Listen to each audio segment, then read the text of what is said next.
லூக்கா 18ஆம் அதிகாரம் 13ஆம் வசனம். பாவியாகிய என்மேல் கிருபையாயிரும். கிறிஸ்துவுக்குள் அன்பானவர்களே, நம்முடைய தவறான குணங்களையும் பண்புகளையும் மனநிலைகளையும் நாம் எடுக்கும் தவறான முடிவுகளினால் வரும் விளைவுகளையும் ஒத்துக்கொள்ளாமல் நாம் சரியாக இருப்பது போல சாதித்து காட்டுவது ஒருவேளை எளிதாக இருக்கலாம். ஆனால் அப்படிப்பட்ட மனநிலையானது நம்முடைய சுயத்தையும் கௌரவத்தையும் காப்பாற்றுவதற்காக நம்முடைய வாழ்க்கை தலைகீழாவதற்கு ஏதுவாக இருக்கும்.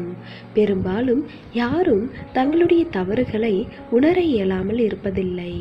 ஆனால் மற்றவர்களுக்கு முன்பாக ஒத்துக்கொள்ள விரும்ப மாட்டார்கள். அதே சமயம் நம்மில் அநேகர் தேவ சமூகத்தில் தங்களுடைய பாவங்களை உணர்ந்து அறிக்கையிடுவார்கள். யோனா தீர்க்கதரிசி தேவனுக்கு முன்பாக தன்னுடைய தவறுகளை உணர்ந்ததோடு மனிதர்களுக்கு முன்பாகவும் அவைகளை மறைக்காமல் ஒத்துக்கொண்டான். தன்னுடைய தவறான முடிவின் காரணமாகவே இந்த நெருக்கடியான சூழ்நிலை ஏற்பட்டது என்பதை அவன் தயக்கமின்றி கூறினான். அங்கு யோனாவின் நேர்மையும் தன்னுடைய தவறை ஒத்துக்கொள்ளும் நல்ல மனப்பக்குவத்தையும் பார்க்கலாம்.